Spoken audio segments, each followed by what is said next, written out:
This episode brought to you by HerbalHannah.com.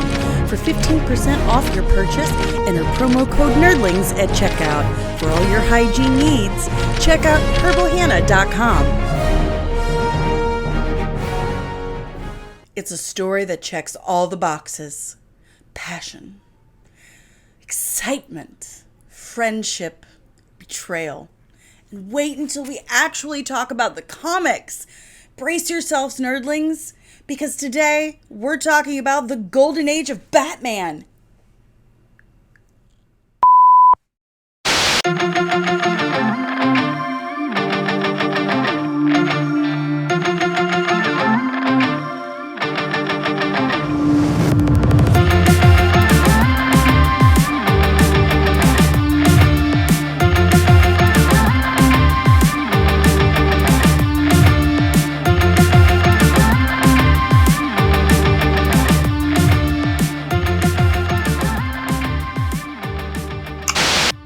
What is up, nerdlings, and welcome back to my channel!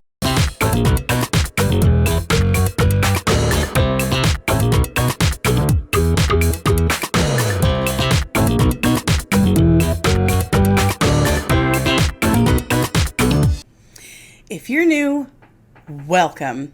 Make sure to shine a light, a signal if you will, on that like button.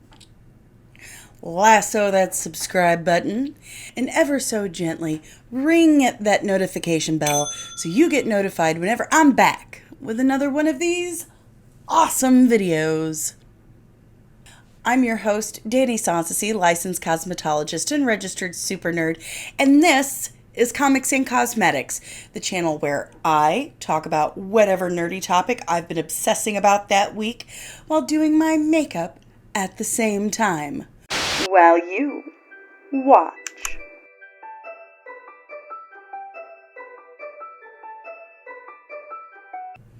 I'm sure you've noticed we got some new things going on in the background in the studio. Hello. We'll talk about that later. This week, as I told you, from the future, we're talking about the first in a 3-part series we're doing here in Comics and Cosmetics. A man who truly needs no introduction, but we're going to do one anyway. We're talking about the golden age of Batman.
There aren't many comic book characters or superhero characters in history that evoke the same emotion and recognition as Batman does. I mean, ask any toddler to great-grandmother on the street, and each and every single one of them are not only going to be able to recognize him, but they're also going to have a story they associate with him as well. Batman has launched one of the most prolific and profitable franchises in all of entertainment history. But how well do you know his history? let's start with who created Batman. For a lot of us nerds, this is old news. But relatively speaking, it's one of the latest developments in Batman's story. Up until 2015, we all knew that it was Bob Kane. But thanks to writer and journalist Mark Tyler Nobleman, we now know that was never true. Oh, Bob, you've been a bad, bad boy. Yes, you have. Back in 1939, National Periodicals was raking in the dough thanks to a little character known as Superman. Superman was everywhere, and I mean everywhere. I mean, forget Backstreet Boys, New Kids on the Block, and Beatlemania. Superman mania was like a psychotic fever dream compared to the other ones. It was truly the likes of which the nation had never seen before or since, really. I mean, nothing has been that big since. Two teenage boys, sons of Jewish immigrants, had captured America's heart with the most recognizable and enduring fictional character the world has ever seen. Around the same time, another son of Jewish immigrants from the Bronx had graduated high school and changed his name from Khan to Kane. Originally wanting to be an animator, he had just left Fleischer Studios where he worked as a freelance penciler for 2 years. After hearing that his old high school buddy, Will Eisner, created his own comic book packaging company and hired 18-year-old Bob Kane. Bob Kane, was vain, chauvinistic, flamboyant, womanizing, egocentric, and most importantly, opportunistic. He did gather some enjoyment from cartooning, and I do mean very cartoony. But Bob was more interested in money and notoriety. When he saw the out-and-out pandemonium that Superman had created, he was very interested in one thing. How much money these guys getting paid? Yeah? Show me the money. So Bob marches down to National Periodicals and asks. They tell him that Schuster and Siegel are making $800 a week a piece. I don't think I have to tell you that was huge money for 1939. That was an insane amount of money for 1939. And Bob was like, I want a piece of that. So he asked, how do I get a piece of that pie? How do I make this happen? So they told him that if he created another character like Superman, a superhero, this newfangled thing, that they would cut him in. They would pay him $800 a week per story. So everything that he turned in, he would make $800 a week on. Okay? Remember that. So Bob has famously been quoted as responding, for that kind of money, I'll have it on your desk by Monday. So, this famous Friday, Bob does go home and work on a character. So Bob does go home and he draws up a sketch of a character named the Batman, hyphenated Batman. But even Bob could recognize when he didn't exactly have a winner on his hands. No. He had drawn this guy with blonde curly hair in red long underwear, black boots and underoos, a black domino mask, and these big black stiff wings jutting out the back. But Bob, not wanting to admit that he was a mediocre artist and creator at best, called up someone he met at a party once. Turns out this aspiring writer / current shoe salesman went to the same high school Bob did But Bob didn't remember him at all because, he's a... But Bob smelled talent on this man. He had this feeling that this man was a creative genius, really good with ideas and narratives. So he gets him a job at the publisher he was working at, and this was who he called when he realized that his idea was... And that man was none other than Mr. Bill Finger. Bob and Bill meet in the Bronx, and Bob shows Bill his sketch. He's like, okay, looky, this is what I've got. Here we go. This is what I came up with. I mean, maybe he needs a hat. That'll fix it, right, Bill? Just a hat. Okay. Well, Bill looks at Bob's sketch and he's like, okay, man, let me help you out here.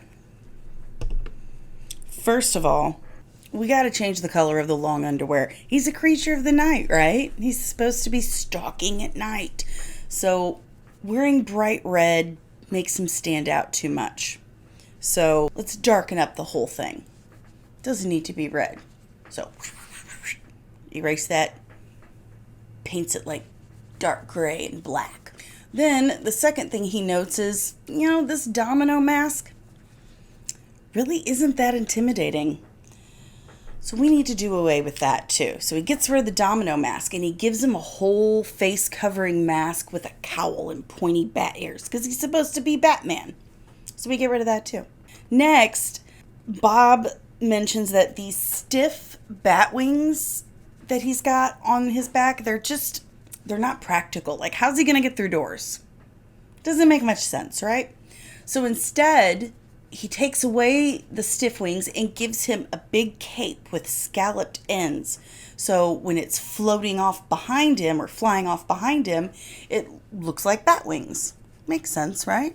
Then he gives him a bit of a backstory. Like, why is he doing these things? Who is he other than just Batman? You can't just take this sketch, Bob. You can't just take this sketch of a guy in red long underwear and be like, okay, here he is.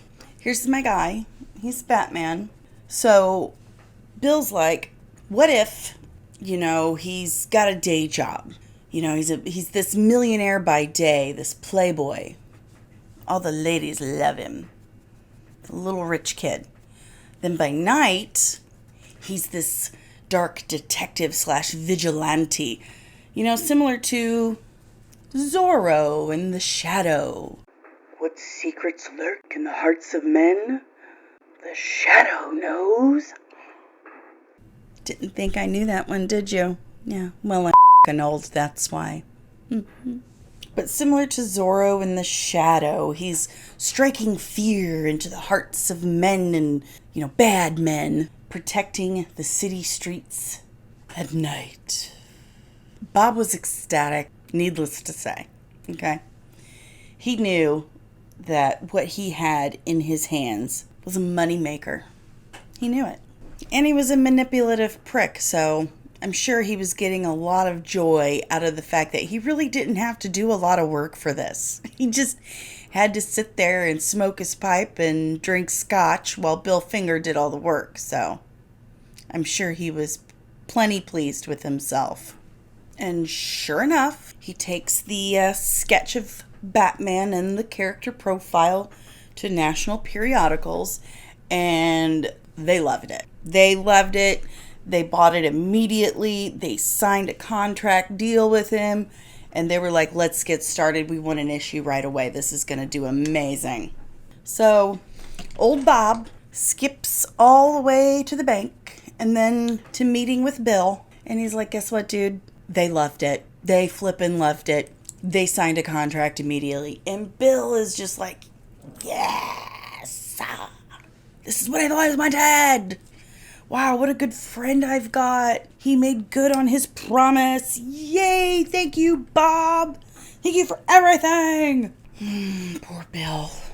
So messed up. So clearly, Bill gets excited too. He's like, yay, all this hard work. And this guy I went to high school with got me the job at the comic book packaging place. Now, I should clarify, a comic book packaging company meant that if you published comic books, or you wanted to publish comic books, but you didn't have a creative team, you would outsource that from a packaging company. They had everything in-house that you needed. It was a common practice in 1939.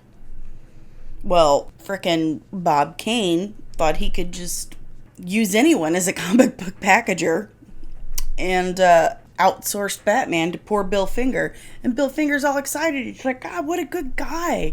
I run into him at a party. We find out that we went to the same high school together, and I tell him I want to be a writer, and he gets me a job at his job, and now he's got me signed to national periodicals, the same publisher of Superman. Everything's just happening for me. He was just excited. But then, Bob opens his mouth again, and he says, so here's the deal. Since I'm the one who came up with the name, which technically is coming up with the entire idea, and I'm the one who sold it to the publisher, then, logically speaking, my name goes on it. So my name's on it, but I'm going to pay you a portion out of what they pay me. And Bob's like, I guess that makes sense. Who am I to argue?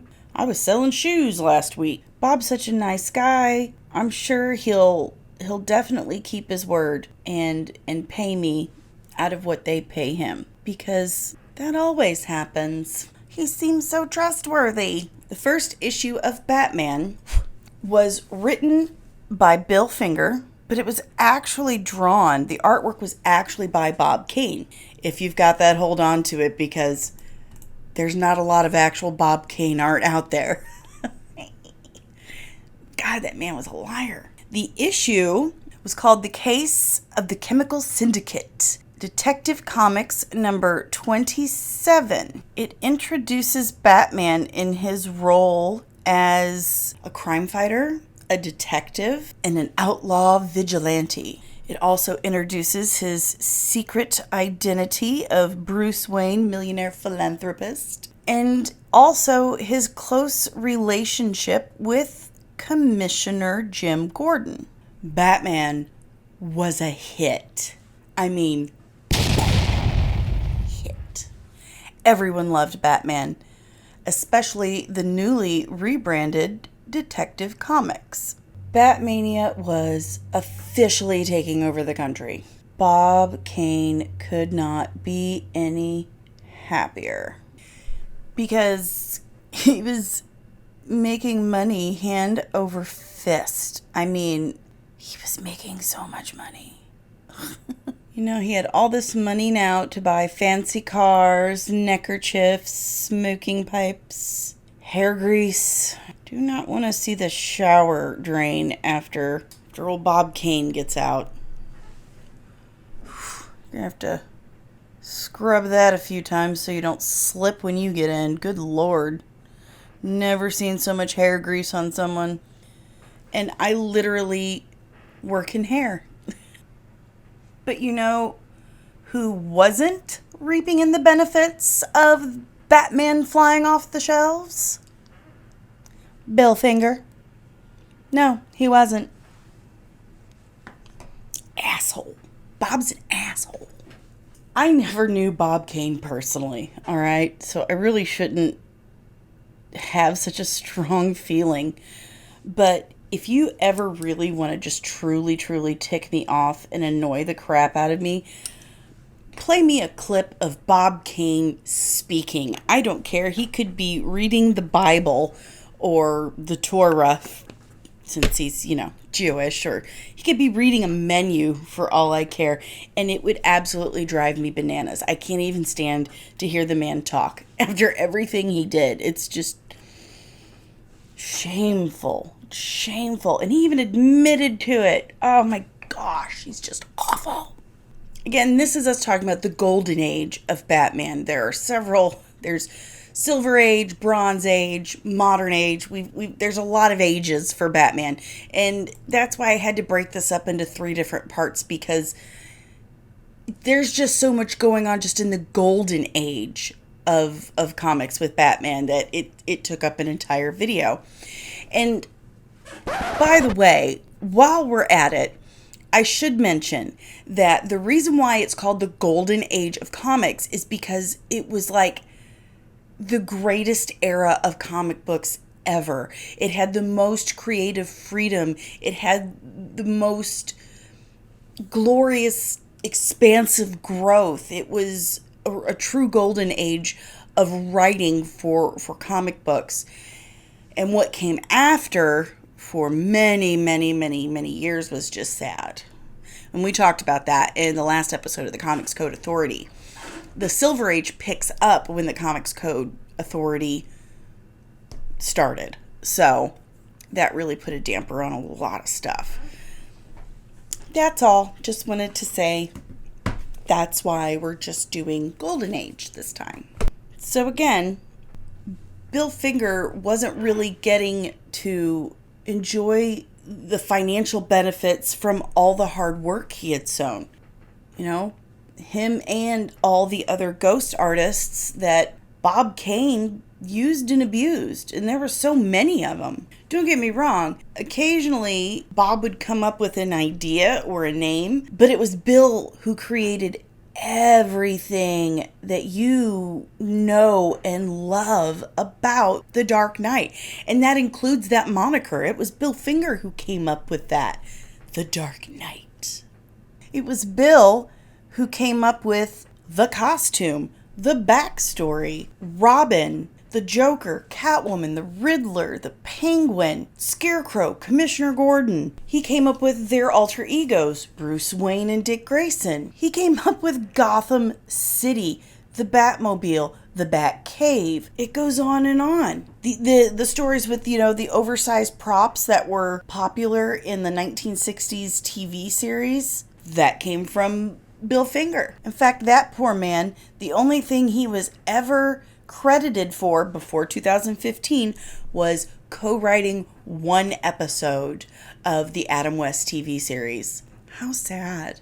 Here, Bill Finger was trying to support a wife, a new son named Fred, and he was having to support them on this pittance that Bob Kane allowed him to have. In these early issues, the very first issue especially, the character of Batman was still being developed. He was still under construction. He wears a very rudimentary version of the bat suit. I'm just not that impressed anymore with Jeffree Star's eyeshadows. I'm just not. So he wears a very rudimentary version of the bat suit. He doesn't have a cave. In fact, he keeps the cape and cowl in an ordinary trunk, just like an old steamer trunk.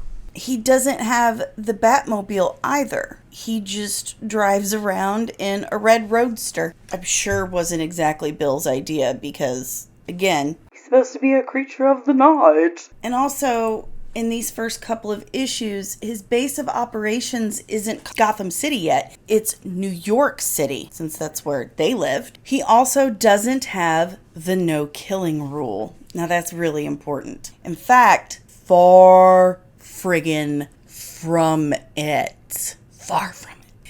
This Batman was murking bitches left and right. Just saying. Left and right. Murder, murder, murder.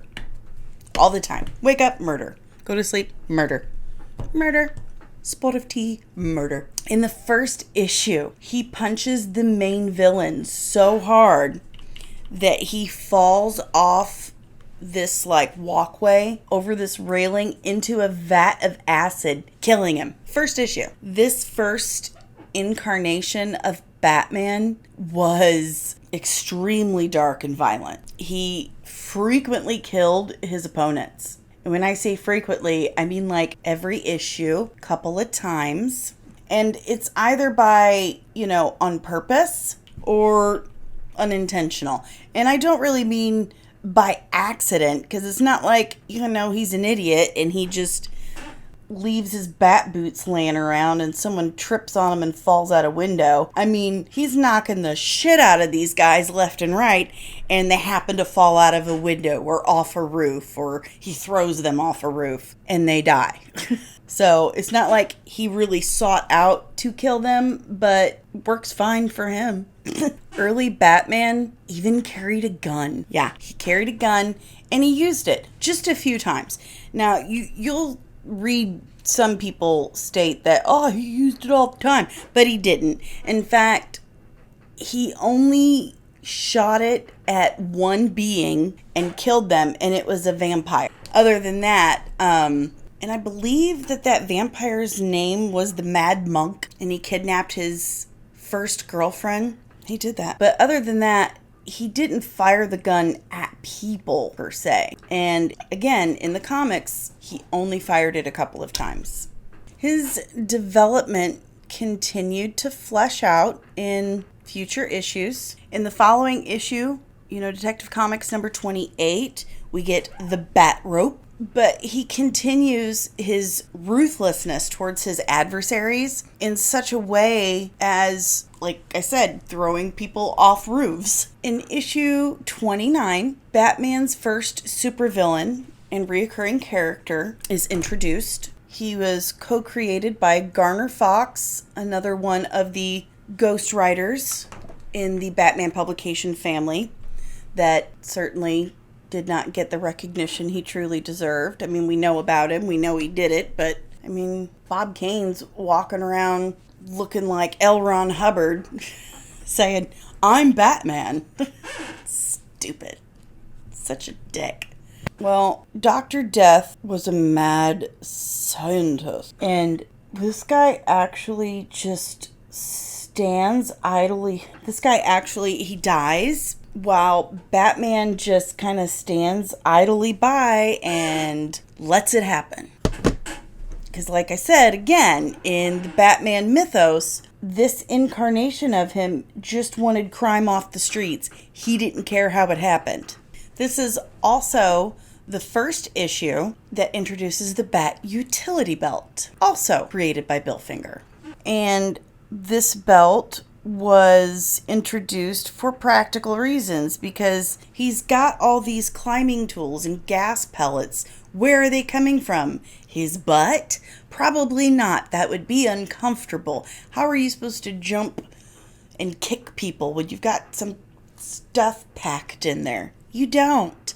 So you need a utility belt. Thank you, Bill Finger. As I said, Dr. Death was also the first reoccurring character for Batman, and he does show up again in issue 30, and we get to watch Batman kill yet another bad guy. It was this issue that Garner Fox had kind of taken over as writing for Batman. And talk about a fox, he was not bad, ladies. Garner also introduced Batman's first supernatural supervillain. This was that vampire I was telling you about, the Mad Monk. This was in issues 31 and 32. That evil vampire, the Mad Monk, had kidnapped Batman's first love interest, Julie Madison. This was a pretty big issue for the character of Batman because not only does he get his first supernatural villain, his first love interest, but it also introduces the Batarang, and it's also the first time he uses the gun and the only time he kills something with it. Well, shoots a living-ish thing with it. It also introduces his newly revamped gauntlets and the first Bat vehicle, the Bat Gyro. He had a helicopter first. Eventually, we also see his secret lab and his bat plane. It was also a super important issue because we get Batman's origin story completely fleshed out. It was the most significant moment in the Golden Age era for Batman. This issue was done again by Bill Finger and Bob Kane asterisk, and it tells us what Batman's motivation is. Why does he go night after night and hunt down these criminals? Like, why is he doing this? Because of this issue, now we know. So like I said, we finally get to really learn what Batman's motivation is. Like, why he does this night after night. And what drives him is this horrific psychological trauma of watching his parents die in front of him. So Bill Finger returns in issue 35, and he now introduces a blue roadster that Batman drives. Like, yay. So we figured out he shouldn't be driving a red car. It should at least be blue. And we also get this iconic splash page of him holding a smoking gun. Now, a splash page is like just for funsies. It's not necessarily connected to any storyline. So we don't know what he was aiming at, what he shot. All we know is we see Batsy. So we get Hugo Strange. And Hugo Strange is actually the oldest Bat villain that's still relevant and popular to this day. Jerry Robinson also took over as artist and made Batman look more intimidating. The first year had fleshed out Batman as this dark, brooding, violent, and ruthless vigilante. But this would end at the end of that year with the introduction of Robin the Boy Wonder, also created by Bill Finger. I know I mentioned it before, but I'm just going to keep mentioning it because the man didn't get credit for like 75 years, so I think we can repeat it every once in a while, don't you? This was in Detective Comics number 38, written by Bill Finger, Jerry Robinson, and Bob Kane, asterisk. I'm not going to stop saying it. It's important to note that after those first couple of issues in 39 and 40, Bob didn't really do a lot of artwork for the Bat. He did not. He just farmed it out. He hired ghost artists, like I said, and there were a lot of them.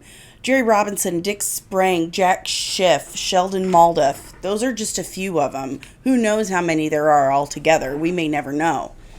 But every single issue on the cover, what do you see in that prominent little box there? Bob Kane. Batman by Bob Kane, Bob Kane, Bob Kane. And, you know, around this time, he was doing way more than just 12 issues a year. And DC kind of caught on. They're like, oh my God, we said that we would pay him $800 a week for every issue. He's bringing in like double the issues, especially when Sheldon Molduff came in and started doing the artwork. Once he figured out he could get away with that, then he was doubling the amount of issues that any other comic publisher would come up with. And the head of DC at the time was like, I smell something rotten and I'm going to try and figure it out. So he calls Sheldon Molduff like every day and he tries to get Sheldon to admit that he's doing all of Bob's work, that Bob isn't doing this. And Sheldon doesn't bite. He doesn't admit to it. I really wish he would have. But it's not like DC was just really about giving credit where it was due. Oh, no. They were just kind of pissed that Bob had figured out the loophole that, oh, we said we'd pay him $800 a week per issue. He's bringing in double the issues, so we're paying him double the money. Crap. I just really wish they would have pushed harder and given these people the credit they deserved. And if you look at each issue, you can see the difference. Again, Bob Kane was a mediocre at best artist. He was not that great. So when you see the work of Jerry Robinson and Dick Sprang, and Jack Schiff and Sheldon Malduff, you can see how much better the artwork is, how much more intimidating Batman looks. Those other men were far superior artists than Bob Kane. Hand to God. So, you get Robin introduced as Dick Grayson, the flying acrobat. His family were the Flying Graysons. And he's another orphan boy who watched his family die right in front of him. So Batman takes him in as his ward and teaches him how to fight crime like he does. Seems like excellent education for a child who suffered horrible trauma. Robin was specifically introduced for kids. He was introduced so that kids could see themselves in the comic book. Like, oh, he's a kid like me, yay! DC was acknowledging that the largest chunk of their reader base were children. And so maybe we should tone down the violence a skosh. Just a skosh. In spring of 1940, Batman #1 hits newsstands. So this was a huge issue. Batman #1 in the spring of 1940 was huge. If you recall from my Catwoman episode, you will note that it was this issue that not only introduced Catwoman, but also introduced Batman's #1 supervillain forever and ever, the Joker. No, not that one. No. This created the idea of Batman having a rogues gallery.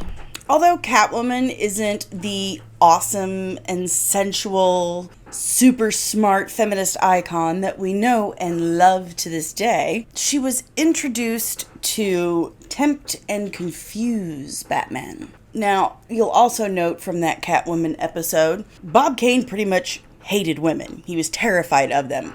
Probably because women weren't buying his bullshit, so he thought they were evil. This first issue also heralded the last of our beloved ruthless Batman. It was called Batman versus the Monster Men. It properly introduces the Batplane and was written before the introduction of Robin. So it was the old, sadistic, and vicious Batman from year one. The Batman that followed changed to a more friendly crime fighter father figure, and this was to cater to the more impressionable readers that Batman was getting. The success of the character of Robin inspired a trend across the industry. Suddenly, Captain America has Bucky Barnes, and Captain Marvel has Captain Marvel Jr. To make the issues a little more family friendly, they started introducing fantasy aspects to the stories, like magical dragons, time travel, mind control.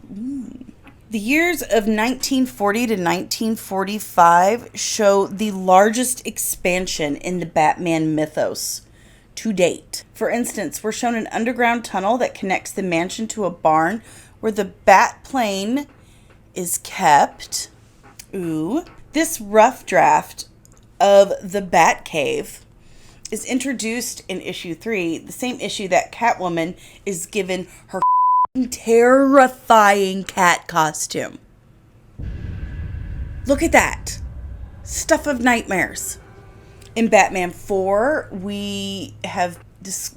In Batman issue 4, so this is the second year, then we get that his base of operations is officially Gotham City. And it's really subtle how they kind of put it in there. It's just like the name of a newspaper in a panel. We see that it's Gotham City. And by way of an editor's note, this is also where we get Batman's no-killing rule. This was a major issue. The editor's note says that not only doesn't Batman carry guns, but he doesn't kill, ever. Had to be very confusing, since he'd killed so many people up until that point. From that point on, the ruthless, violent vigilante Batman was completely abandoned. No more was it killer Batman. He focused more on his wonderful toys. That being said, in the very next issue, issue number 5, we get the Batmobile. And finally, an early version of the Batboat. Then, he also gets his second love interest, girlfriend number 2, Linda Page. As Batman got bigger and bigger, he started showing up with Superman in World's Biggest, then renamed World's Finest. And the new rebranded DC Comics introduces for the first time an interconnected universe. In Batman number 7, he becomes an honorary member of Gotham PD and an honorary member of the Justice League. In 58, we get the Penguin. And after his introduction, we get our very first supervillain team-ups. Stories with the Joker and Catwoman, a trend that would not only prove lasting, but popular, a very popular concept throughout the industry. The Bat Signal was introduced in Detective Comics number 60 in 1942 as a powerful searchlight that could signal the need for Batman from police headquarters. This is also the year that we got Harvey Kent, Two-Faced, in number 66. So we get Batman's trophy room, and it shows like a cross-section of Batman's secret underground hangar.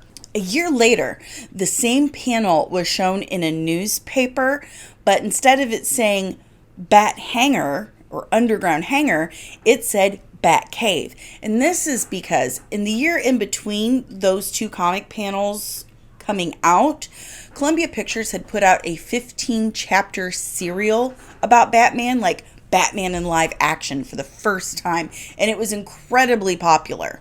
It starred Lewis Wilson as Batman, and it was based on the comics, but the stories were completely original. In the chapter The Bat's Cave, it shows Bruce Wayne entering his mansion from a door in a grandfather clock. The cave was located beneath Wayne Manor, and when the comic writers saw this, they renamed the hangar. They were like, okay, why didn't I think of that? Maybe because Bob Kane has got you by the testicles and it's cut off circulation to your brain. Just saying. It's a stressful situation. Stressful things are going to happen. In 1943, we enter the World War II era of Batman comics. It shows him using machine guns and helping the war effort. Now remember, it says that he doesn't kill and he doesn't use guns, but this was World War II. It was a totally different time. And in order to really keep the patriotism and the optimism up in the country, they showed things like this. In Batman 16, we got introduced to Alfred. The first Alfred, the very first Alfred, didn't look anything how we see Alfred to this day. He was English, but he was kind of portly. And he became Bruce's butler as per his father's dying wish. So he wasn't there the whole time.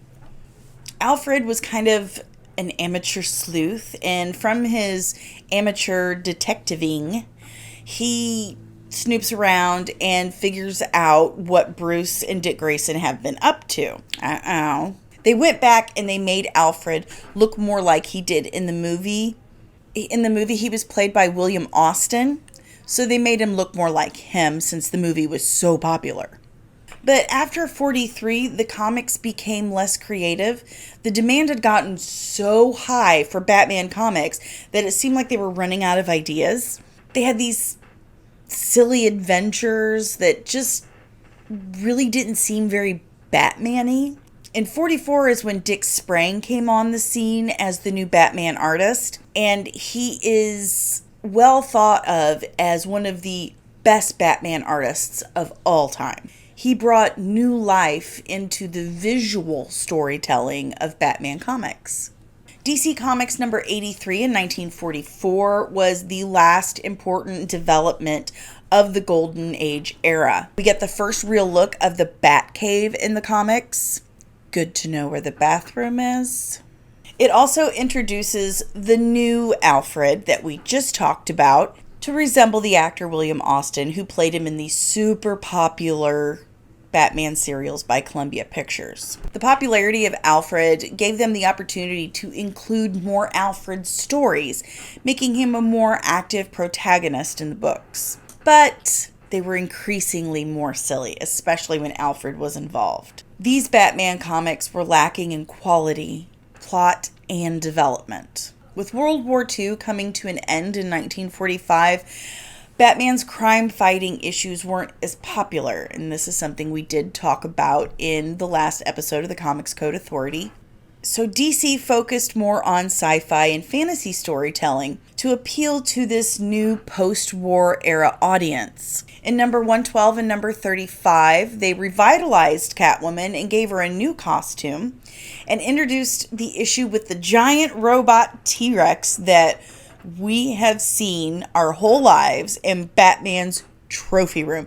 And I don't know about you, but when I was a kid, I was like, where did he get the giant T-Rex? Where did Batman get a dinosaur? Why does he have it? Well, here's your answer. He got it here. Dinosaur Island. In 1946, Robin got his own series in Star Spangled Comics and gave Robin more Golden Age appearances than Batman because of this, because he was in 2 different books. Well, 3 if you count World's Finest. In 46, Batman finally got that giant Joker card he's always been wanting. Scratch that off the list. In World's Finest number 30 in 1947, we finally get Batman's giant penny, completing his giant, most recognizable collectibles. Almost 10 years after Batman's introduction to the world, and he was almost unrecognizable to how he started. He was completely different. He wasn't what he was originally designed for. In 1948, DC publishes the first retelling, or reboot as we say these days, and expansion of Batman's origin in Batman number 47. This is also the first time we get the name of Batman's mom, Martha Wayne, and his parents' killer, Joe Chill. Once again, Bob Kane, asterisk in quotations, and Bill Finger worked together on this. That same year, Bill Finger and Dick Sprang collaborated together and created the Riddler, one of my favorite Batman rogue of all time. And if you've seen the Batman and you saw Paul Dano's portrayal of him, my hat's off to you, sir. I've heard he is now writing Riddler comics, so that's awesome. That's super awesome. I guarantee you Bob Kane would have loved to have played Batman. He thought he was Batman. Look at this. Why? Why? The Riddler was one of the last iconic villains that was introduced in the Golden Age, along with the Mad Hatter in issue number 49 and Vicky Vale, girlfriend number 3, for those who are keeping count. It was then they started to recycle ideas, as they do. Told you they were running out of them. 1949 was also the year where we got a new version of Two-Faced. His real name was changed from Harvey Kent to Harvey Dent, and his origin story was more fleshed out. That was in Batman number 50. This year we also got a new series by Columbia Pictures, Batman and Robin, starring a new actor playing Batman, Robert Lowry, and John Duncan playing Robin. It wasn't as popular or influential as the first series, and partly because Batman's popularity was waning and the stories were getting silly and old, just really stale. As the 1950s approached, a new generation wanted new fantastical sci-fi, western, and romance stories.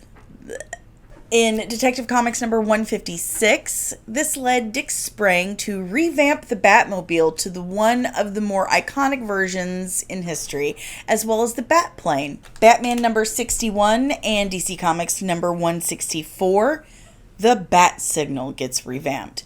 But this didn't solve the problem. The Batman stories had become monotonous, stale, boring. Yeah, boring. DC couldn't figure out what the problem really was, so they just started creating novelty one-shot characters, like the first version of Deadshot, or expanded histories of villains in Batman number 62 with Catwoman, similarly with the Joker in numbers 168 in 1951. This story tells us of the Joker's early days as the Red Hood, a concept that has remained to this day and birthed my favorite Batman story of all time, Under the Red Hood. Fantastic. Go read it now. And definitely watch the animated movie starring Jensen Ackles as Red Hood. The early Batman stories of the 50s were unremarkable and bland. With the exception of Killer Moth and Firefly, there wasn't really much notable expansion to the mythos during this time. It just kind of sucked. DC noted how bored readers were with comics these days and tried to reach a younger audience with stories like Caveman Batman, Joker's Boner, Not Lying, That's a Thing, It Really Is, Stop Laughing, and, Joker's Utility Belt. This really started alienating their grown-up and teenage readers because Caveman Batman is just silly as hell. The golden age of comics was on its last leg, and the silver age was fast approaching, with stories like The Scottish Batman. Yeah? Scottish Batman? No? Okay.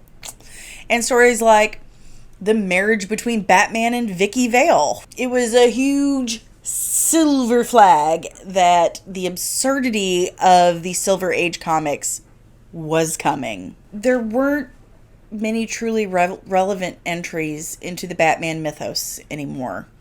It was just recycled cartoony guffaws. Except for entries like issue number 84, where we get the earliest incarnation of Arkham Asylum. This issue is infamous for that scene, okay? That scene, that panel of Bruce and Dick in the same bed together. It was a problematic panel that contributed to Dr. Frederick Wortham's book, Seduction of the Innocent, and was entered into evidence in the Senate committee hearings about juvenile delinquency. It was those Senate committee hearings on juvenile delinquency that sparked the Comics Code Authority. In 1954, World's Finest number 71, it was the actual first comics where Batman and Superman actually team up together in the same story. And this creates one of the most famous and enduring partnerships in all of comics. But alas, because we were coming up on the Silver Age, it was never explored. This truly marked the end of the golden age of Batman. The golden age ended in 1955 when the Comics Code Authority began strictly regulating comics. The wave of new, exciting, and interesting ideas and concepts that sparked the late 1930s had officially died. And this new wave of outlandish, bizarre, weird stories became the total focus of the genre. Batman had changed. He went from this dark, brooding, violent protector of the night to police detective to father figure, and finally to bumbling Bobo the Clown, really. Batman was entering his most complex and polarizing era of silliness and camp, the Silver Age of comics, which we will cover next time. Because, see, it took up all this time just to talk about the Golden Age. There's so much. It's like 15 years, and it's the best era of comic books. I highly recommend you check out some Golden Age comics. Now, still going into this era, Bob Kane was taking 100% of the credit for Batman. He was living this lavish lifestyle, and I mean, he was extremely loud and proud about it.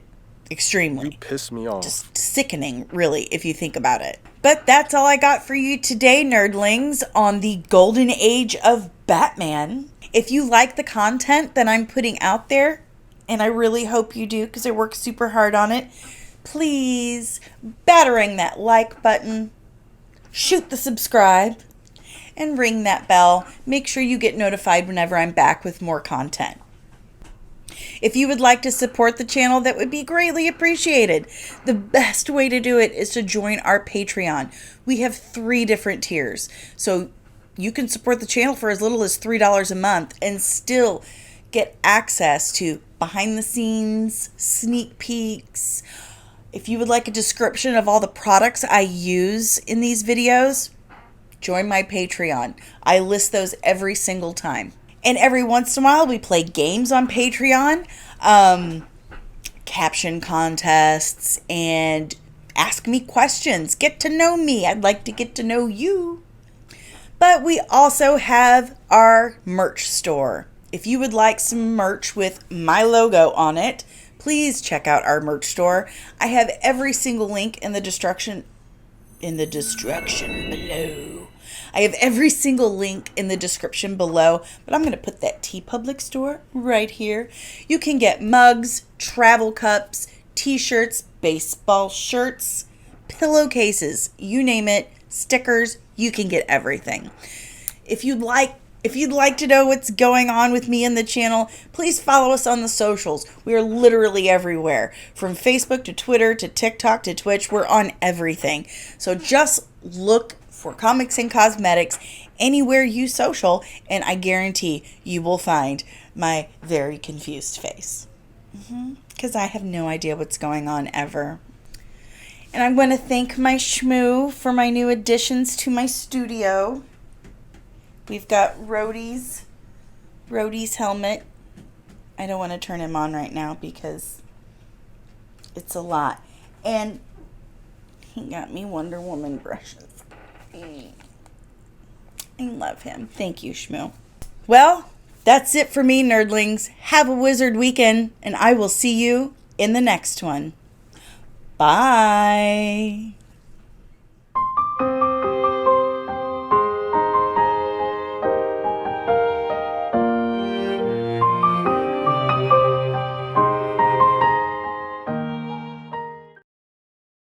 Yes.